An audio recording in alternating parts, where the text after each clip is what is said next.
time to wake up. It's Saturday morning. Find some milk and cereal. Grab a bowl and spoon. No, a bigger spoon. Head to the living room and take a seat on the floor while Joseph and Chris present to you Saturday Morning Cartoon! Hello everybody and welcome to Saturday Morning Cartoon Boom! This is a show where we wake up with a Saturday morning sun, plop down in the living room for the big bowl of sugary cereal, and watch all your favorite cartoons, both old and new. I'm Joseph. And I'm Chris. And this morning, we watched a few Harley Quinn specific episodes of Batman the Animated Series. Batman the Animated Series! You might be saying, but why? Because you watched this last week. Well, Like I said, we only watched Harley Quinn specific episodes because by popular demand, this is what the people wanted. Yes, so Thomas via email and HarleySallyGirAlice via Instagram. I said it in one take that time. You did, and I finally understand the name now. So it's Harley for Harley Quinn, Sally for Sally from Nightmare Before Christmas, Gur from Invader Zim, and Alice from Alice in Wonderland. So Yay! Harley, Sally, GirAlice. Alice, yes. If you happen to see her on Instagram, she draws lots of cool little pictures of like old 80s tunes and 90s tunes and other stuff. Yeah, check them out. Yeah, thanks both of you for suggesting these Harley Quinn episodes. They both picked Harlequinade. HarleySallyGirAlice also picked a couple other ones. So we're like, yeah, let's just do a Harley Quinn episode because we love Harley Quinn. And we hope you do too, because this is going to be all about her. Yay! If you don't, boo. or boo, whatever you think. So, Batman the Animated Series aired from 92 to 95. Harley's debut was in Season 1, Episode 23, Joker's Favor, which we did not watch, surprisingly. Right. Boo. It was created and developed by Bob Kane and Bill Finger. Well, Batman originally was. And then Harley Quinn specifically was created by Bruce Timm and Paul Dini. Produced by Warner Brothers Animation. Batman the Animated Series ran for 2 seasons, 85 episodes. Oh, as a correction to last week, and this you'll understand this correction once I say it. So we were talking about the second season of Batman the Animated Series being renamed to The Adventures of Batman and Robin, and that's true. But this was still using Dick Grayson as Robin, and it was just episodes more specifically focused on he and Batman and Batgirl. What we thought was that the one that brought Tim Drake in was that second season, and that's not the case. So what it actually was an entirely new series that came after the original Batman animated series that was called The New Batman Adventures. And that one was the one where they changed up the art a little bit. Like Joker looked different. He had just black eyes and white pupils, and then he didn't have red lips anymore.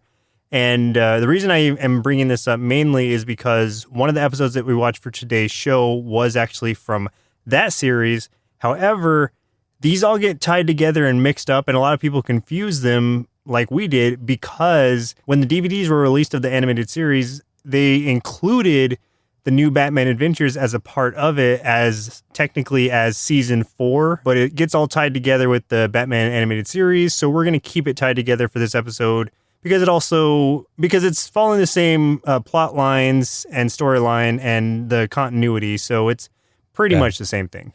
This ran on Fox Kids, Cartoon Network, Disney XD, The Hub, and the WB. And we know the synopsis. It's The Dark Knight battles crime in Gotham City with occasional help from Robin and Batgirl. And that has not a lot to do with these episodes we watched today because it's mainly focused on Harley Quinn, like we said. So, Chris, who are some of the actors who played in this show? Okay, so the voice of Bruce Wayne and Batman is Kevin Conroy. The voice of Dick Grayson, a.k.a. Robin, as Lauren Lester. The voice of Commissioner James Gordon was Bob Hastings. Detective Harvey Bullock was Robert Costanzo. The Joker was voiced by Mark Hamill. And Harley Quinn, voiced by Arlene Sorkin. Yes. I'm glad you agree. I guess what memories do you have of Harley Quinn from when you were a kid? She always stood out as one of my favorite characters, and I didn't really start reading the comics until later in life, so I didn't realize that she was not an original character, the comics and stuff, because she originated in this show, and I had no idea until like years later. I mean, I literally found out maybe, 10 years ago Yeah, I definitely remember liking Harley Quinn when I was younger, but I didn't know at the time that she was created specifically for the show, nor how ridiculously popular she would be later in my life. And it's like, at this point, I think she might be at her peak of popularity, or at least within the last few years, it's been that way with, it's just kind of crazy how a character that's created back then could, but I mean, it's with the introduction of all the movies to everyone, Right. to the masses, so that now she can be known more across the board, as opposed to just people who watch the animated series. Right. Yeah. So Arlene Sorkin, she was a former star of the soap opera Days of Our Lives, and she appeared in a dream sequence on that series where she wore a jester costume. She and Paul Dini were friends in college, so he used that scene of her dressed as a jester and kind of her mannerisms and her voice when initially coming up with Harley Quinn. And with Bruce Timm being inspired by a mutual female friend who was in a stormy but non-violent relationship. So the relationship that she and the Joker have, Bruce Timm kind of had an idea with a couple that he knew being in a similar relationship. And, Paul Dini grabbed from being friends with Arlene Sorkin, who then went on to play the voice of her, like you said. Like, I could be wrong, but I thought I remember reading somewhere or maybe hearing Paul Dini say at one point, it was, I think it was an interview with Paul Dini and Kevin Smith a long time ago on Kevin's podcast, Batman on Batman, where they were talking about her origins. And I feel like they originally said that she was originally planned that she was just going to be like, just kind of a henchman, just because Joker needed henchmen. And so they came up with this idea and stuff. And then once they did it, they loved it so much and she became this reoccurring thing. Yeah, exactly. She was supposed to just be like a walk-on one-time character, because there was a scene where there was a number of police officers who were taken hostage by someone jumping out of a cake. And they thought it was weird for it to be Joker jumping out of the cake. So they're like, well, women are typically the ones who jump out of cakes like that. So let's give the Joker a one-time henchman to do that, just throwaway character. But the Joker ended up doing it anyway. But like you said, like jumping out of the cake. But like you said, the idea and the formulation of this character, Harley Quinn, became so popular with the writers and animators that they were like, well, let's just keep her around. Like, this is a good kind of foil for Joker to have. So, and it really did add to his character. Oh yeah, like tremendously. And I mean, obviously it was all for the best because that character is now blown up. Now she's a huge deal. Yeah. Perhaps one of DC's biggest money makers right now. You keep segueing into exactly what I'm about to say, because I know. DC Comics co-publisher Jim Lee refers to Harley Quinn as the fourth pillar in their publishing line behind Superman, Batman, and Wonder Woman. That is insane. Yeah. She is a henchman who is behind the triad there. And the 2016 relaunch of the comics, the Rebirth comics, hers was one of the best-selling comics of the year. What's funny too is if you start reading one of my favorite DC runs, and this is some people are gonna groan and roll their eyes, but one of my favorite runs is Injustice. And it starts off about everybody, but slowly it morphs into being about Harley Quinn, especially like the whole last couple quote unquote seasons of Injustice are very much centered around Harley. And there's definitely a reason for that, because she is the commodity, man. She's the cash cow for DC right now. I mean, it's just, she's basically their answer to Marvel's Deadpool. Yeah, exactly. How he's become just this big thing because he's wacky. He's not much of a hero. He can kind of walk both sides. And Harley is basically doing the same thing, but she's a female who is strong and empowered and kind of breaking free from Joker in the comics and things like that. So there's more of a struggle for her and a little more depth in that way, which makes her a little bit more relatable, where Deadpool is the wacky, formerly tortured kind of guy. So, I mean, it's no wonder that she's such a big star now. Yeah, and speaking of breaking away from the Joker, at least in the New 52 relaunch by Jimmy Palmiotti and Amanda Conner, she was I mean, they even said like she was in a non-monogamous relationship with Poison Ivy, basically. So yeah. She broke away from the Joker and kind of did her own thing. And she also had a run with Power Girl for a while. Power Girl had amnesia for a little bit. And so like she kind of tricked her into teaming up with her. So I don't know. She's kind of all over the place. Her comics are a lot of fun though. So it's not necessarily one of those things that's like, Harley Quinn again, because so far she's been pretty much a solid kind of a pretty high batting average as far as quality of comics go. Yeah, definitely. So let's go ahead and talk about the episodes we watched for today's show. Normally we would have it where it's the first, the highest rated, and the random listener chosen, but these were all listener chosen episodes. And the first one being, like you said, Harlequinade, which was season 2, episode 7 of the actual Batman animated series. Right. In this one, the Joker steals an atomic bomb and is up to Batman and Robin to find and stop him. We're seeing the atomic bomb, and it's like, I guess at like an auction with a bunch of thugs. Yeah. Like, I don't know how a bunch of just what looks like low-time thugs stole an atomic bomb, but they found a way. I guess those are just laying around in Gotham, who knows? Yeah, sure. In typical fashion, Joker shows up and basically takes it. Like, he steals it from the guys that stole it, which is perfect for, like, as far as how Joker functions. And the way he got it, too, is because he scared everyone out by pulling out a bomb himself and throwing it towards the atomic bomb. So everyone's like, oh my God, we're all going to die.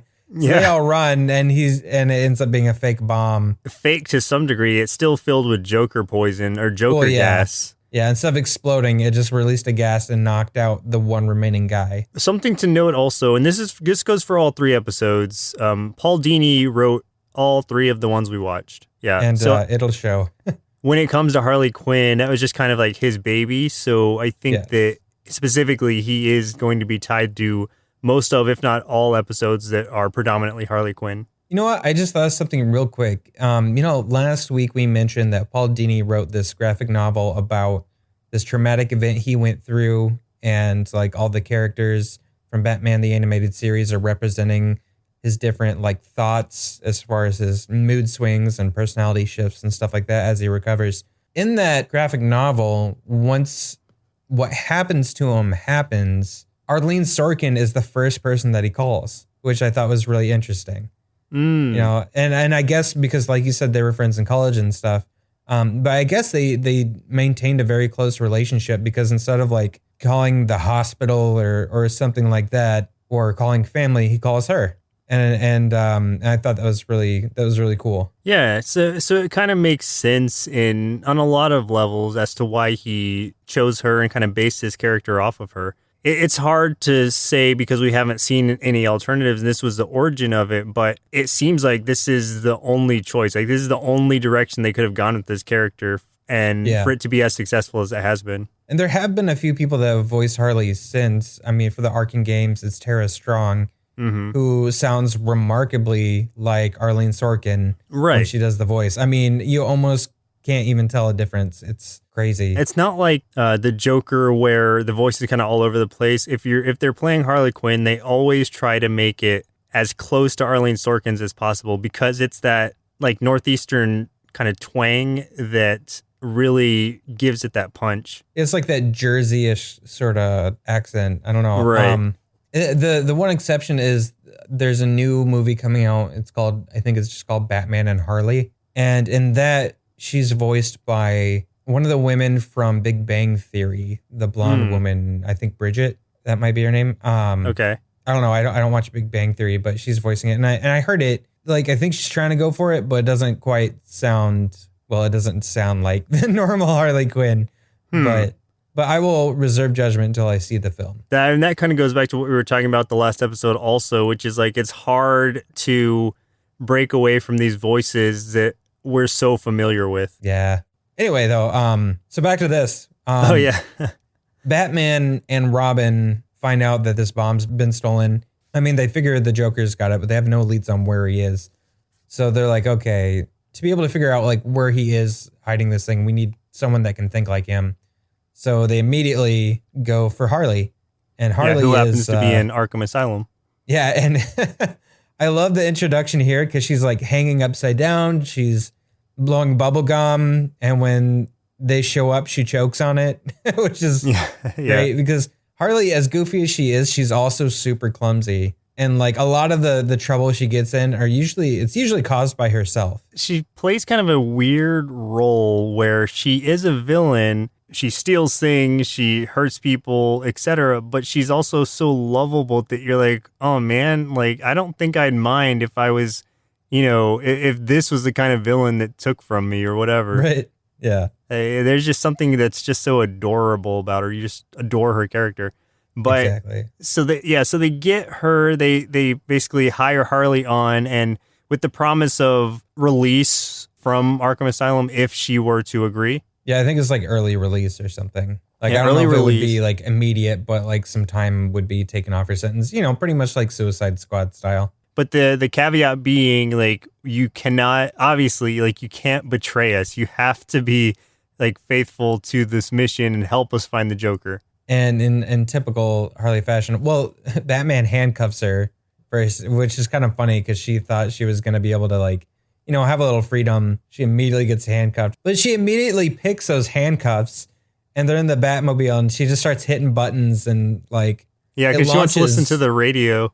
Yeah, it launches like a parachute or something out the back and they almost crash and stuff. And Batman gets so mad. Oh, that's the most mad I've seen Batman. Yeah, he's just straight up yelling at her at that point. Well, I was like, whoa. Yeah.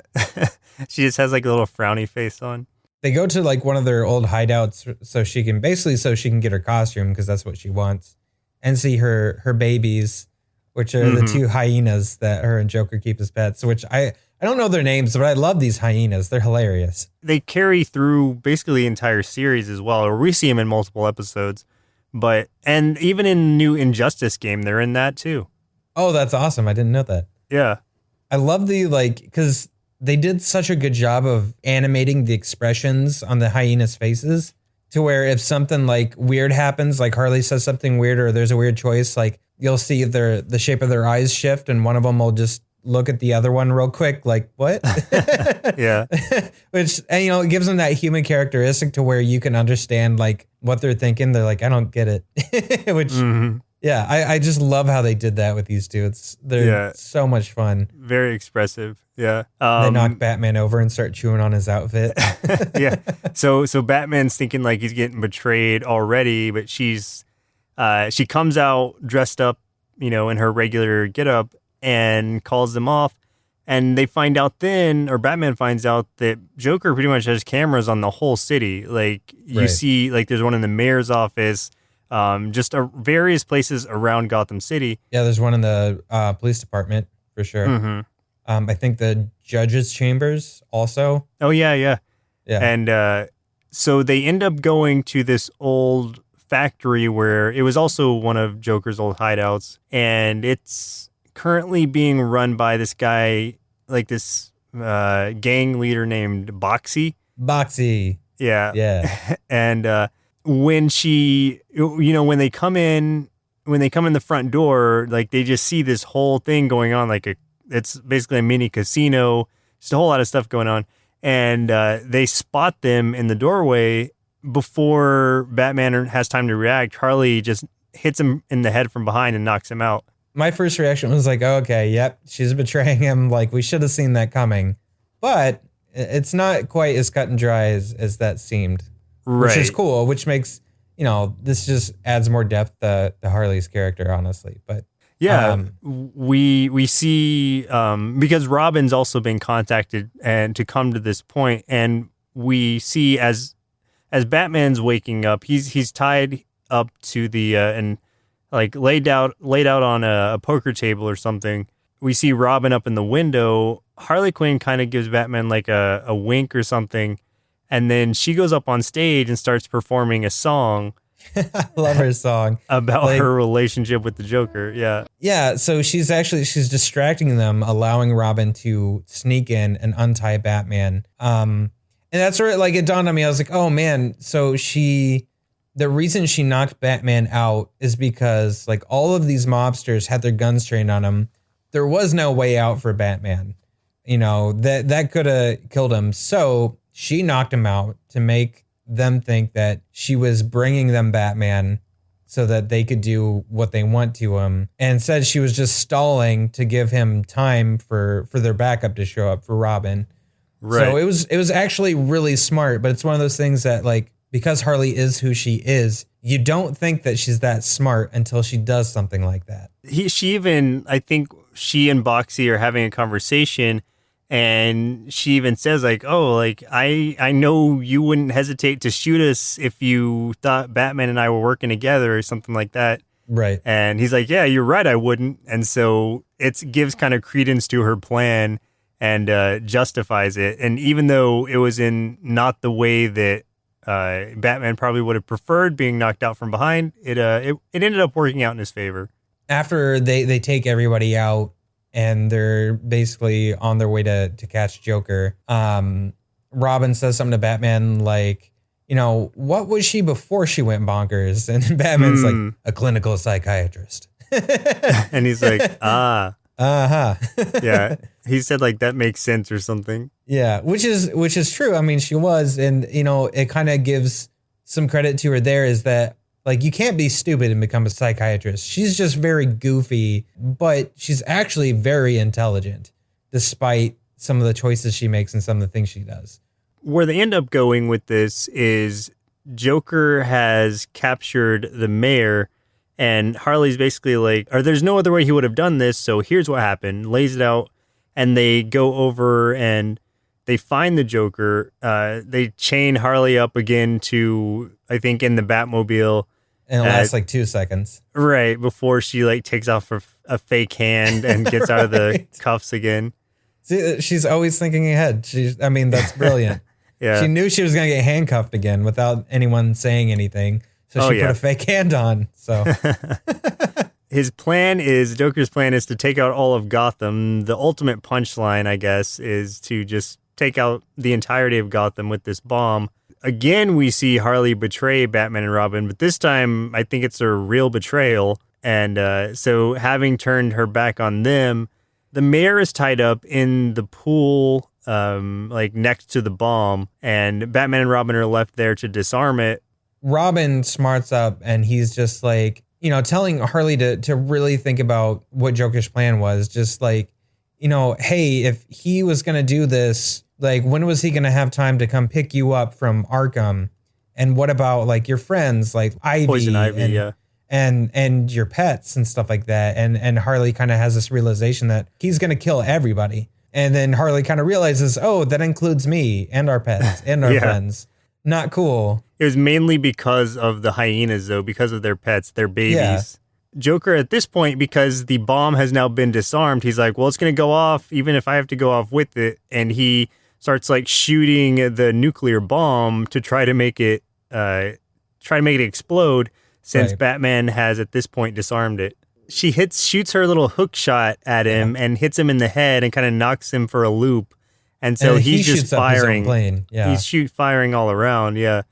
Once he crashes to the ground, you know, Harley's over there with that gun, like, ready to fire on him. And, you know, Batman, of course, is always just like, no, like think about what you're doing. Like, don't shoot this person. Right. Because he's always against guns and death.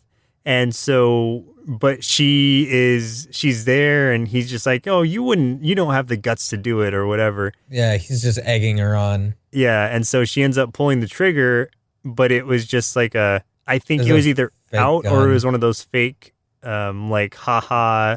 Yeah, it was like a little flag came out that said bang or something like that. Yeah, exactly. But the look on Harley's face, you can tell she thought it was a real gun. Mm-hmm. Like, she honest to God was going to kill him.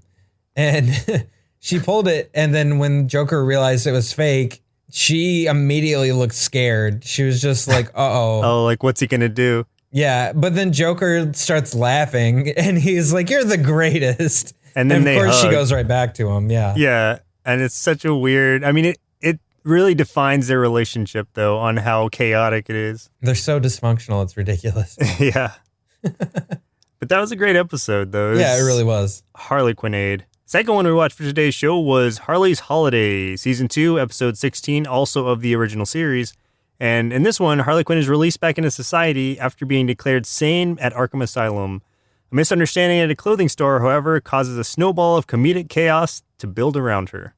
Oh, that's for sure. Oh my goodness. Yeah. This episode kind of reminds me of those movies where I'm trying to think of a good way to say it. Like, one example is Smokin' Aces. Have you ever seen that movie? Oh, yeah. Yeah. Where it's like multiple factions are all after the same thing and get in each other's way and just destroy everything in the process. That's basically what happens in this episode, and it's glorious. Right. Destruction and chaos are just kind of following her here. Right. This is actually something else to note about this episode is it's a part of the Adventures of Batman and Robin, the rename of the original series, because we get to see the new intro for it, which is much less grand, you know? It was really kind of lacking. Cool. It's just kind of a montage with the title and some music. Yeah, not even like the great original music. It was like portions of it, but it was kind of like dispersed about, I don't know. Right. It was weird. But yeah, so this is still Batman the Animated Series, but after it was renamed to The Adventures of Batman and Robin. So still the same animation style and everything. There's a Super Nintendo game of this show that's actually really good. Yeah. The Adventures of Batman and Robin. It's a fantastic game. I love it. Definitely. And so here we've got Harley Quinn, and she's being released. We also, at first, we get to see, as she's kind of getting walked out, we get to see Scarecrow getting brought back in. And he's just like... I love this. Yeah, this is him unmasked and everything, and he's talking about how... This is showing how he belongs in the asylum, because he's talking about how he's the all-terrible god of fear or something. Yeah, and he's then gonna kill everyone. And then as she walks by him, and she's like, oh, hi, Dr. Crane. And he's just like, good evening, child. And then he goes back on his rant. Yes. I love that. That was an instance that definitely, actually made me LOL. Like, I actually laughed out loud watching it. I did too. That was really funny. You know, it's kind of funny because you could say, oh, yeah, that made me laugh. But, like, you know, these days, like, especially if people are texting, you know, the reaction might be like this, and they type LOL. Yeah. But this actually makes me laugh. Yeah, like, this was a real LOL. There was several times in these episodes that I actually laughed out loud, and I really appreciate that. Yes, definitely. So Harley's released. The next day, she's roller skating through town with her babies, the hyenas. And of course, you know, everybody's really freaking out, and she's thinking it's because of the way she's dressed, which is kind of like a short white top and some red shorts or something.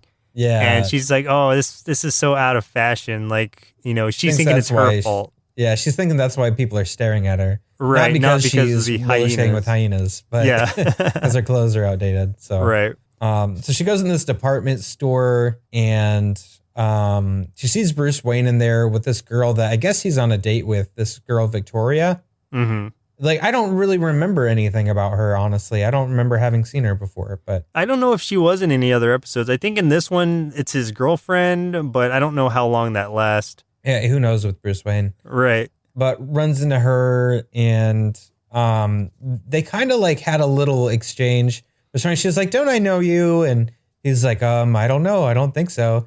And she, like, puts his hand over his, like, face and nose and is looking at his jaw. Yeah. She's like, something familiar about that chin. I know that chin anywhere, yeah. And then she's like, you're Bruce Wayne. And, like, you know, of course, everyone's like, oh, gosh, she's going to recognize he's Batman. But yeah, yeah. Which is really funny. I like that. Yeah, like your boy billionaire, Bruce Wayne. Right. Yeah, that was good. But what's cool here is she finds a dress she really likes. She falls in love with it. She pays for it.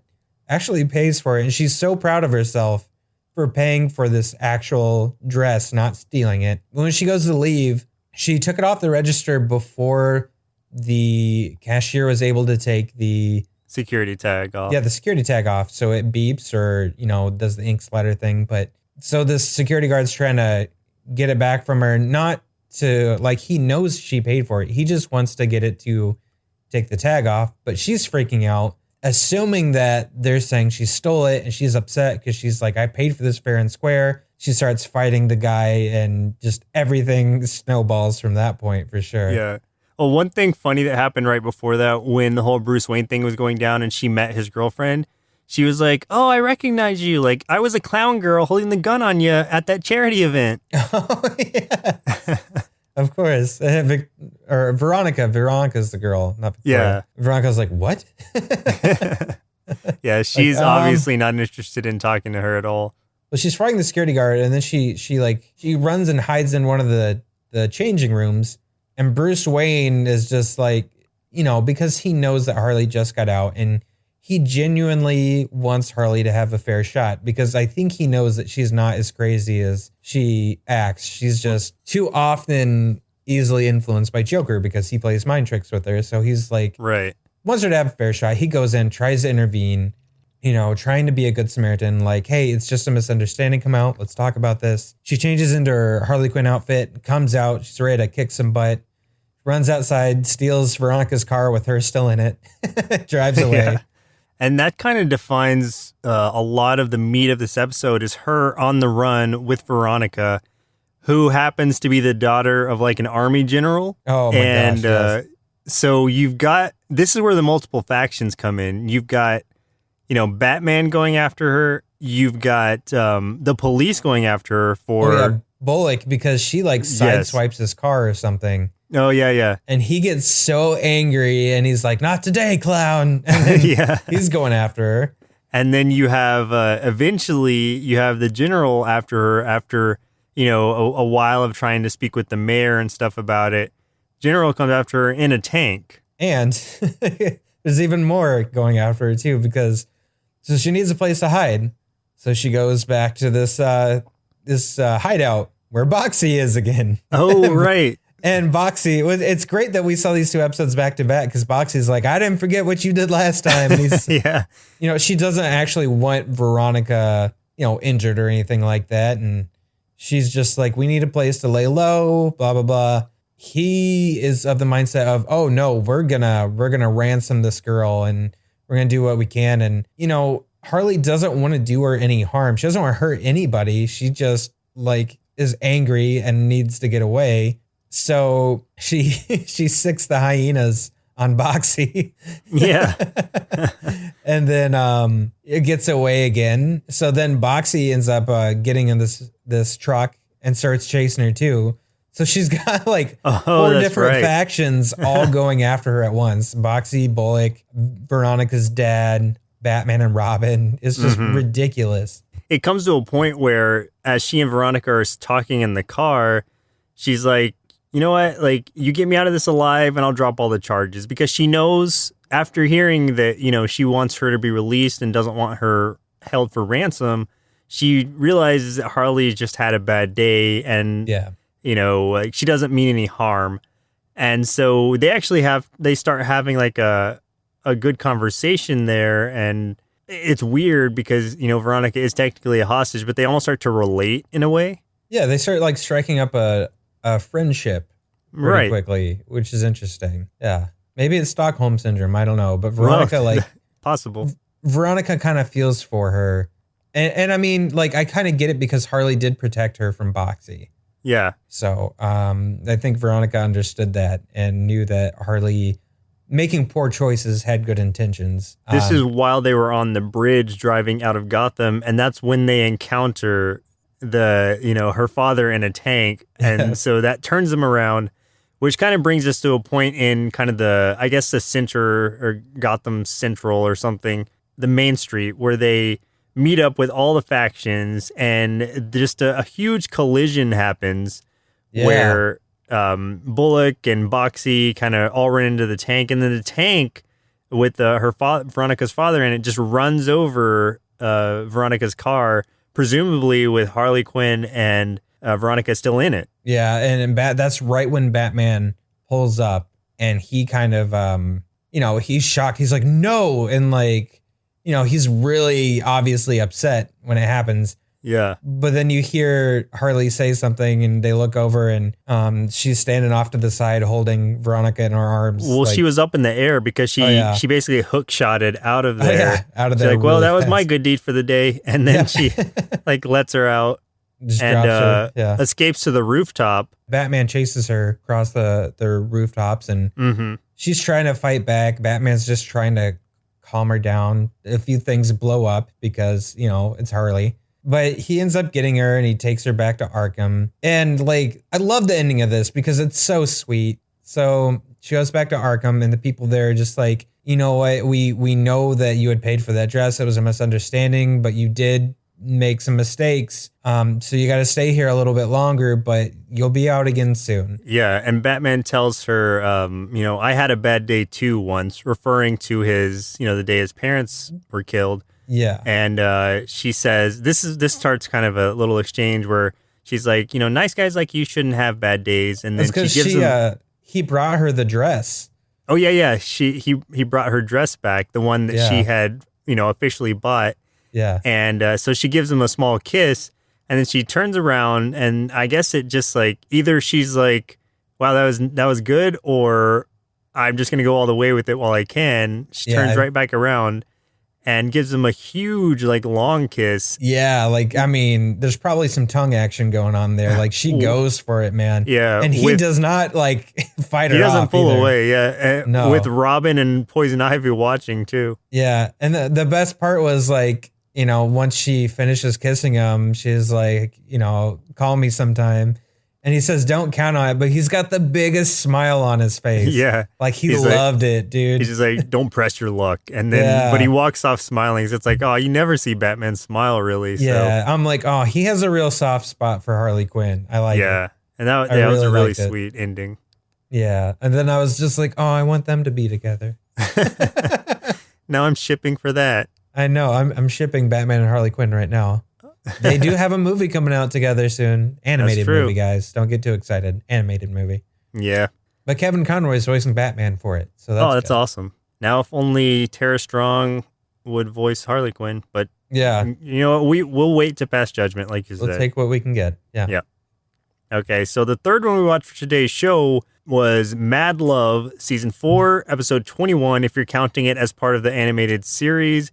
But it's Season 2, Episode 11, if you're counting it as the new Batman Adventures, which it was officially a part of.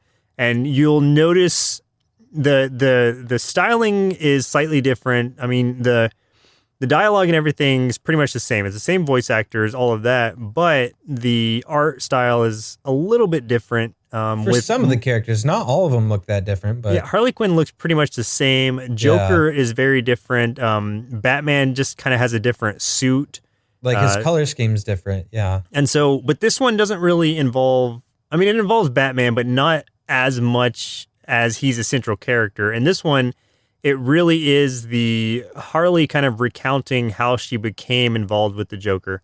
So this is also based off of the graphic novel that had been created previously showing Harley's origin by the same name, Mad Love, which was, written by Paul Dini and drawn by Bruce Timm. So that was her very first comic book appearance, right? Yes, I believe. Oh, actually, no, that's not true. She was in like these different Batman animated series type comic books before that, at least with some one-offs, but this was her official origin story, was first made as a comic book and then brought into the animation. Okay, cool. So this opens with Gordon kind of being trapped by the Joker at the dentist office. Because when he's walking in, he's just like, I really hate these checkups. Yeah. And we don't know it's Joker right away, but no, he's expecting it to just be regular, crappy dentist checkup. And then, Joker comes out. Harley ends up trapping Batman or something like that. She says some kind of joke, and he's like, I give the punchlines around here. Joker throws a grenade in as he's leaving, and then Batman is able to recover, toss it out the window, and just kind of shield Gordon with his cape and everything. And I love it. Gordon repeats that line. I really hate these checkups. Yeah. Which especially this one, right? Yeah. And so we go back to the Joker's hideout, giving us kind of an inside look on the villain side of things, where he's kind of sitting at his desk trying to plan it, trying to figure out what went wrong, like why that didn't work out. And then Harley comes in lingerie, still with her mask and face paint on and everything, but then in like a red lingerie getup. Yeah. And she's trying to seduce him, like clearly. Oh, But yeah. She makes some very obvious sexual references. he's not having it at all. Like, he just is focused on how to stop and kill Batman in a grand way, because she suggests, like, why don't you just shoot him? He's noticeably upset by this because, like, it has to stop Batman, like my greatest foe, it has to be some kind of grand showmanship of my jokes versus his, skills, and I have to win out. Like, it has to be a big grand thing. And one of the big schemes that he had been looking at that he threw away was dropping Batman into a piranha tank, but he wanted the piranhas to have a smile on their faces, and he couldn't figure out how to get them to smile. Right. So he got upset and threw that one away, which is going to come back later. So Harley's upset because, Harley's trying to get laid, and and her boyfriend wants nothing to do with her. So she's upset. She goes in the other room. She's hanging out with the hyenas, just being sad, being depressed about it, and, kind of wondering why Joker doesn't want to love her and stuff like that. And then we get her flashback to where she first starts working at Arkham as a one of the criminal psychologists. And this is one thing I really liked because I just replayed Arkham Asylum. There's a conversation that is in Arkham Asylum that's in this episode. So in Arkham Asylum, the game, you know how you can collect different items like those tape reels, and you hear like little bits of interviews and stuff like that. So with Harley's, her first couple interviews are her as a worker, and this exact conversation plays out with her and a different character in the game than it is in this show, but it's the same conversation. So it's just great how this kind of carries over into all media with Harley and her origin. Yeah, well, I think didn't like Bruce Timm work on the Arkham games? It's either him or Paul Dini. One of them had a hand in the games, but I don't remember which one it was. Yeah, I'm sure that's true. I'm not sure which one it is, but I believe you. So it makes a lot of sense that we're going to see things like that pop up in those games. But what the woman ends up telling her is like, the inmates, they eat a novice like you for breakfast. Like, are you sure you know what you're getting yourself into? Because I don't think you do. And she's like, nah, I'll be fine. Like you said, extreme personalities are more exciting, all of that. And so she comes up to the Joker and is trying to, finds him really interesting. When she first walks up to his cell, he says something to her, almost flirtatious. Yeah. And she sort of reacts to it. I think he noticed the excitement that she had talking to him. He pegs her very quick because this is somebody I might be able to manipulate for my own means. And he definitely runs with it. Yeah, because I think he says something like, could use someone to talk to and tell his secrets to, or something along those lines.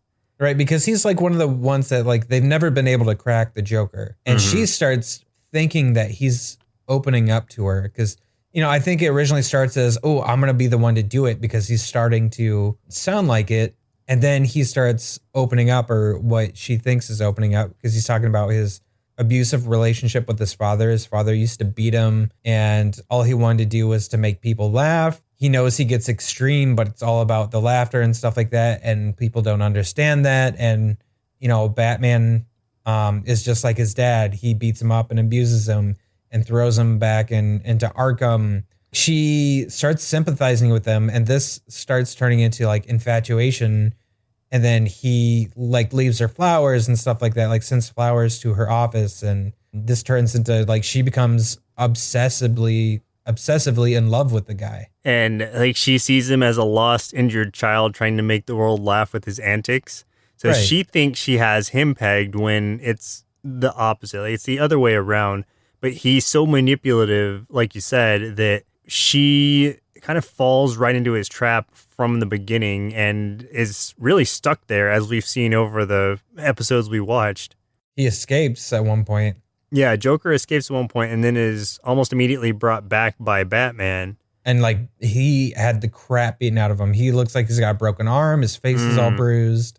Harleen Quinzel is her real name. Right. And she is losing it. She's crying so hard when she sees him and stuff. And another one of the things is that I think Joker also what got his attention really quick too is Harleen Quinzel, we could easily make that Harley Quinn. Right. And then once she sees how horribly he's been treated and stuff like that, she decides I have to help him.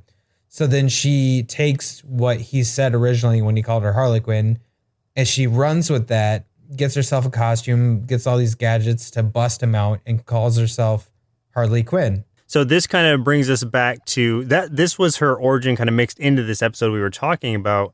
So it comes back to Harley trying to figure out how to make the Joker happy, how to formulate the perfect plan to capture Batman and defeat Batman. And so she's like, well, here's what I'm going to do. I'm going to just trick Batman into coming to me. So she, takes off her costume and everything, and she reaches out to him, says that she can help him get Joker if he promises her protection, because she's saying he's gone off the deep end, like he's crazy, like she realizes that it's not a joke anymore. So she needs help. And so Batman, being the person that he is, of course, jumps in to try to save her or try to help her out. It's so weird seeing her out of costume.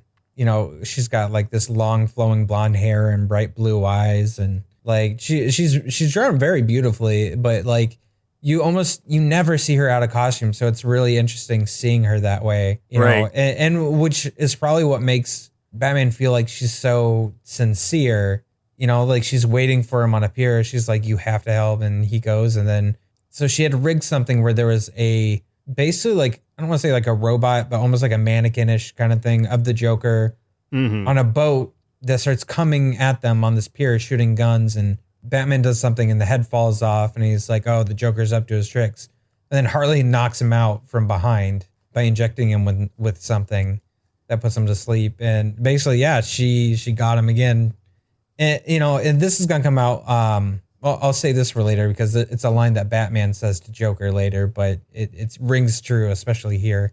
But she's wanting to get rid of Batman to impress the Joker, thinking that I can deliver him to the Joker using one of his plans so he can see that his plans do work. And then 1, he'll love me for that. And 2, Batman will be gone so he can stop obsessing over Batman and, pay more attention to me. To her. Right. Yeah. So she does the piranha thing. Yeah, he wakes up and he's hung upside down over a piranha tank. And the genius about that is that because he's upside down over the piranha's tank, and the Joker had thought like, oh, there's no way to make a piranha smile because of the way their mouths are in a permanent kind of frown. But if he's upside down, then the way that Batman sees it, they're all smiling at him.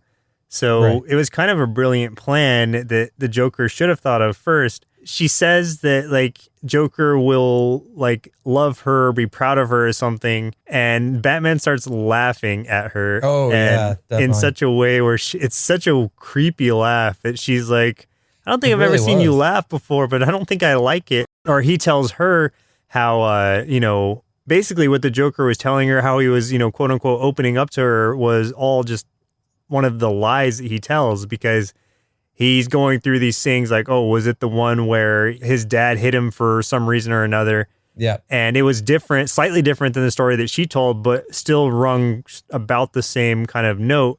And so he's telling her that Joker has a million of them. Like, you're not unique. Like, he could do this he has done this to other people. He's just, a manipulative person. That really like hits her hard. Yeah, she gets really upset. She starts crying, and then she calls the Joker to get him over there. Also because he says something like, well, if you drop me in this tank, there's not going to be anything left of me to prove that you did it.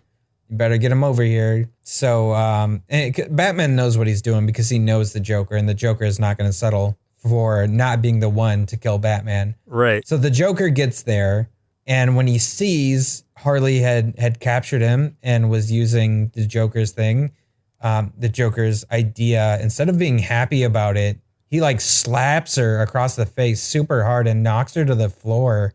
I knew that was their kind of relationship, but just the ferocity that he did when he hit her, like that took me aback to see in this show. I was like, whoa. Yeah, it feels really dirty. And this is how well written it is, because these are animated characters, and, not only that, but just like crazy, outlandish animated characters, but you feel the same way almost on the same level you feel when you see someone else in a in an emotionally or physically abusive relationship in real life. You're like, oh, like I want them to not be together because she deserves better than this. And it's like, this is a cartoon, but like you're kind of having those same feelings about it. Like you feel really uncomfortable. Exactly. That's the best way. I was just thinking like it was very uncomfortable to see. You're just, and he doesn't even stop there. He like picks her up and he ends up like throwing her out of a window. And there's several stories up. And he's just thinking like, oh, you know, she's dead. Like he doesn't care. When he came in and he, you know, was seeing what was going on, she explained to him, she's like, you know, the piranhas are smiling now because he's upside down. Part of what set him off is like, if you have to explain the joke, there is no joke. Right. And so that really upsets him, being the very temperamental person that he is. Yeah. Joker just lets Batman down and is about to leave. He's just like, well, that's it, I guess. Like, have a nice day, basically. He just leaves him there and is about to walk out of the room. And then he's like, actually, why don't I just... And then it's kind of funny because he's about to do exactly what Harley suggested in the first place, which is just, why don't you just shoot him? And so he holds a gun to his head and is really about to shoot him. And then at this point, I think Batman like headbutts him or something, knocks him down. One thing Batman says to him that I've really enjoyed, and this goes back to what I was talking about earlier, is, you know, he tells Joker like what a failure he is and how better Harley is than he is. Like keeps saying, Harley's actually much more intelligent than she's given credit for. She would have been the one to kill Batman.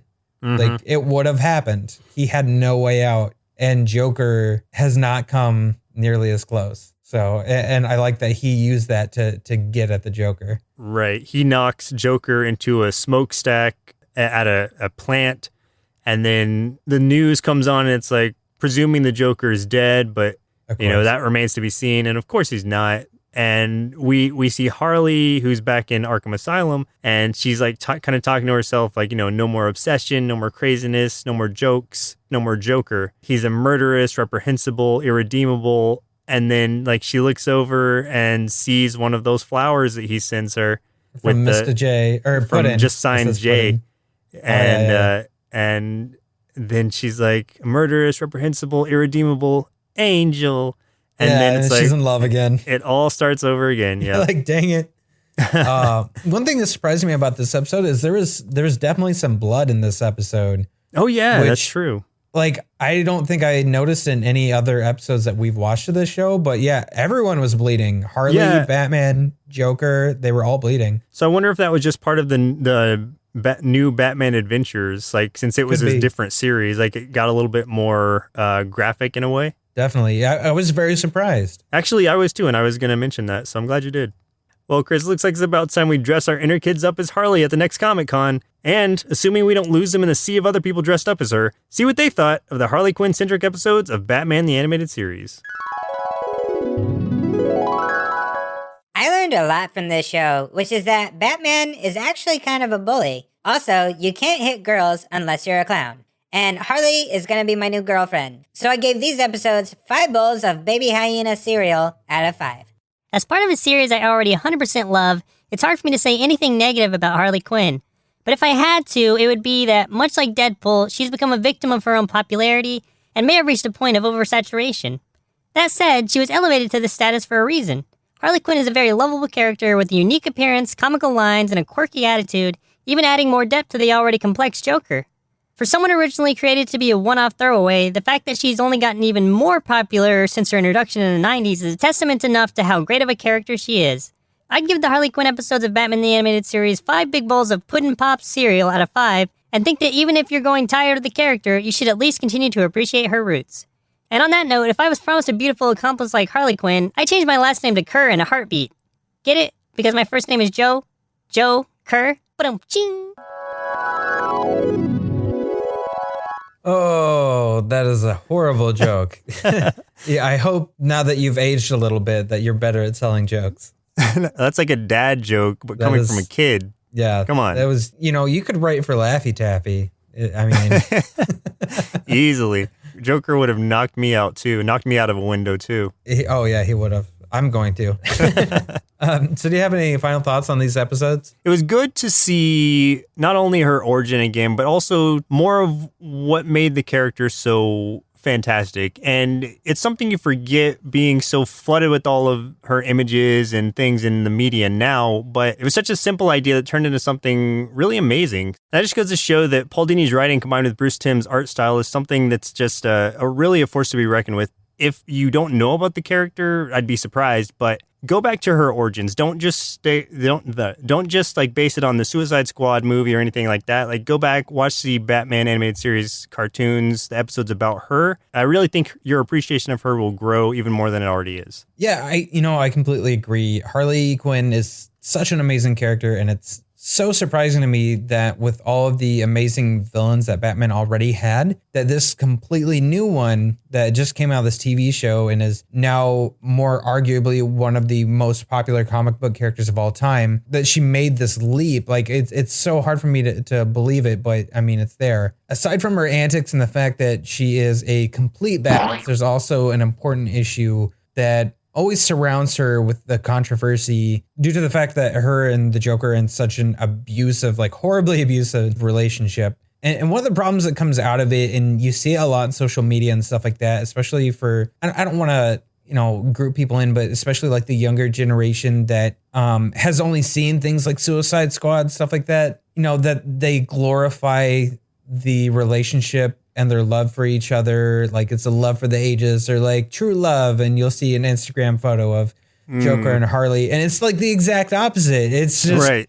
But that shows the dangers and the symptoms of an abusive relationship and how hard it is for someone that's in it to recognize that they're in it and to get themselves out of it. So it's one of those super deeply layered stories that this character is intertwined with, created by Paul Dini for this show. That's just, it shows how good of a writer he really is and how smart DC was using this character. Yeah, definitely. And it's actually great to see now, for the most part, when you see her, at least in the comics, like she's broken away from the Joker and she's kind of doing her own thing.